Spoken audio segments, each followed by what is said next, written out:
What's going on, everyone? Scott here. Welcome back to the channel. So Michigan State plays North Carolina in the third place game of the Maui Invitational on Wednesday at 9:30 on ESPN2. They obviously fell yesterday 71-63 to Memphis. North Carolina fell to Auburn 85-72 in that game, both missing an opportunity to go play in the championship game. But nonetheless, both teams do have a shot here to come in third place and walk away 2-1 in the Maui Invitational tournament. We're going to get into this game a little bit, but first, before we do, if you could just hit that like and subscribe button down there. More Michigan State basketball content on the channel as we wrap up the Maui Invitational, get into Big Ten play for 2 games next week, and then obviously Michigan State football still here on the channel. Last guaranteed game of the regular season on Saturday, so make sure to subscribe so you don't miss a video. But jumping right into the game, North Carolina 4-2 on the year, only 2 losses is to top 5 teams, top 10 teams for sure. In Kansas, 92-89, and then Auburn on Tuesday, 85-72. They've had a pretty tough schedule, but have handled their opponents fairly easily. 107-55 against American, 87-69 against Hawaii. They actually came out a day early to play a game against Hawaii. They handled both of those teams fairly easily, and then played Dayton first game on Monday, 92-90 in another incredible game. All these games have pretty much been incredible. I think there's really only been 2 blowouts, Michigan State versus Colorado on Monday, and then that Auburn-North Carolina game yesterday in terms of the score of the game, but all the games have been absolutely incredible across the board. Getting into a little bit of North Carolina, as I said, with their schedule, they have been tested, looked really good against Kansas in the second half, was down big, came back, got close. I think they did tie it a couple times there down the stretch, had a shot to tie it at the buzzer to send it into overtime. Couldn't hit it there, but nonetheless, they've been tested for sure this season. Getting into a little bit of a makeup of their team here. They're obviously led by RJ Davis, one of the best guards in the country, coming back for a super senior season. I don't know, 5th, 6th year, whatever it is for him. Averaging about 19 points a game, 4 rebounds, 4 assists, and a steal.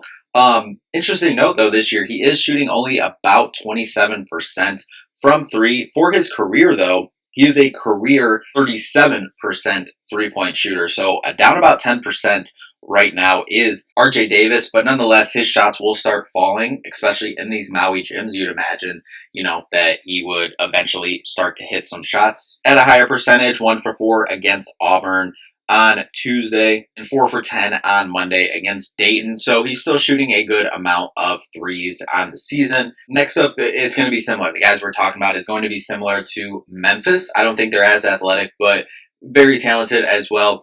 Guard RJ Davis, guard Seth Trimble, other guard Elliot Cadeau. Seth Trimble, about 17 points a game, 4 rebounds, 2 assists, and a steal and a block. Shooting 52% from 3 on the year. Other guard Elliot Cadeau, 14 points, 3 rebounds, 6 assists on the year with 2 steals and a block. Shooting 33% from 3 on the year, 50% from the field. Seth Trimble shooting 54% from the field. These are 3 talented guards.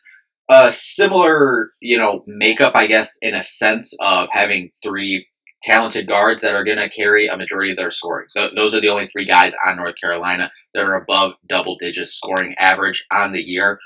But they do have some other guys that can hurt you as well. Jalen Washington, a talented forward, about 9 points a game. Another guard, Ian Jackson, about 8 points a game there. Jalen Withers, about 7 points a game. You go down the list, though, and they are not very big overall. North Carolina is. They only have 2 guys at 6'10".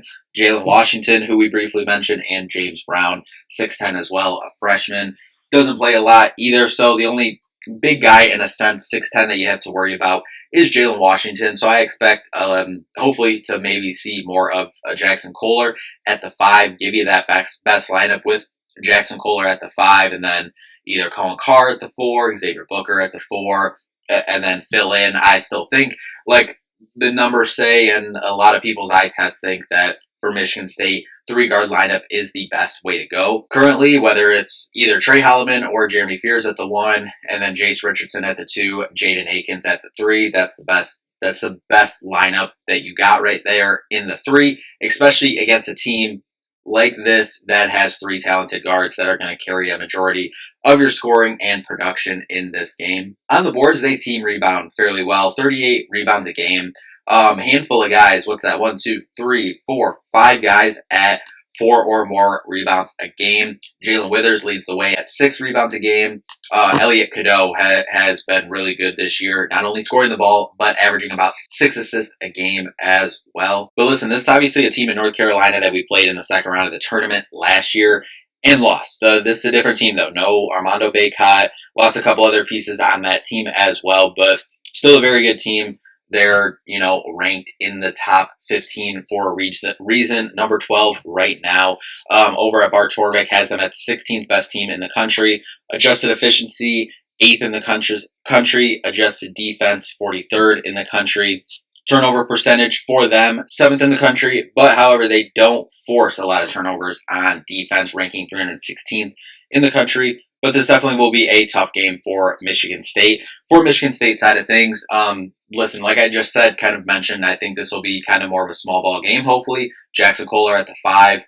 Hopefully we can see more of that with this North Carolina team. Not being as big as in years past, but not as big as some of the other teams that Michigan State has played, especially Memphis just yesterday. But would like to start to continue to see trends of, we saw the three-point shot go down quite a bit in the first half yesterday. Would like to see that continue here. Like we said in the recap, I thought they defended Memphis's guards fairly well in the game yesterday. They were just hitting some incredible shots. So, you just hope you defend them super well, similar to how you defended the Memphis guards yesterday, and just don't bank on them hitting some of the insane, crazy shots that Memphis was hitting yesterday. Again, that's not why Michigan State lost the game, but they were just hitting some really tough contested shots. So just continue to make it tough on the 3. RJ Davis, Elliot Cadeau, and Seth Trimble. Make it tough on them. Make it tough to score. Dominate the glass. Again, you've won the rebounding battle both games here at Maui. Would like to see that continue. I'm pretty sure won the rebounding battle in every game, I think, except maybe Kansas. I think might be the only game that Michigan State hasn't won the rebounding battle in, but would like to see that continue here.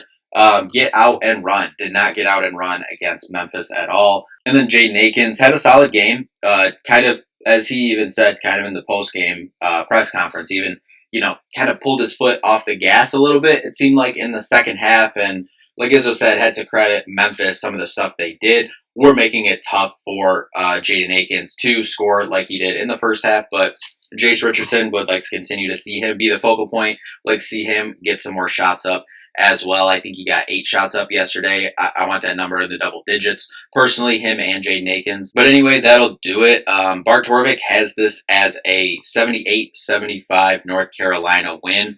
So it'll definitely be tough, but as we talked about coming into this tournament, you want to leave 2-1. You want to leave at minimum 2-1. Would love to have won that game yesterday, play for the championship, and leave 3-0.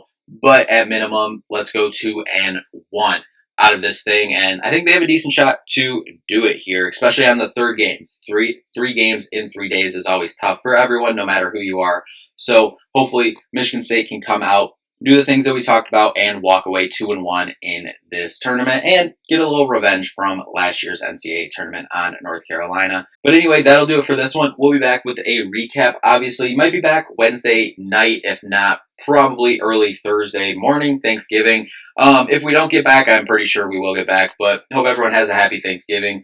But anyway, that'll do it for this one. Thank you all so much for watching. We'll see you in the next one. Peace out.